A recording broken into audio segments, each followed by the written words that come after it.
சிறகடிக்க ஆசை சீரியல்ல அடுத்த வர எபிசோட்ல நம்ம முத்து இருந்துட்டு அவங்க பட்ட கஷ்டம் பட்ட வலி எல்லாத்தையும் மீனா கிட்ட வந்து சொல்லி ரொம்பவே ஃபீல் பண்ணிட்டு இருக்காங்க. நீங்க பாசத்துக்காக ஏங்கிட்டு இருந்திருக்கீங்க, அது கூட அத்தைக்கு தெரியலையாங்க அப்படின்னு சொல்லிட்டு கேட்கவும், அவங்களுக்கு தெரிஞ்சது எல்லாமே என் மேலே இருக்கிற கோபம் அது மட்டும்தான்.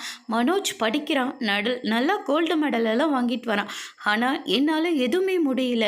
ஏன்னா அவங்க கொஞ்சமாக என் மேலே பாசம் காட்டியிருந்தா கூட நான் ஒரு வேளை படிச்சிருப்பனோ என்னன்னு எனக்கு தெரியல.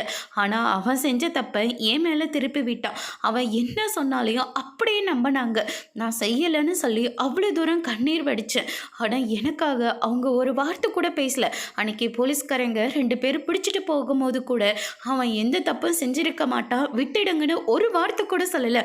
அவனை பிடிச்சிட்டு போங்க, அந்த மாதிரி இடம் தான் அவனுக்கு சரியான ஒரு இடம், அங்கே போய் தான் அவன் திருந்துவான்னு என்னை அவங்க கூட அனுப்பி விட்டுட்டாங்க.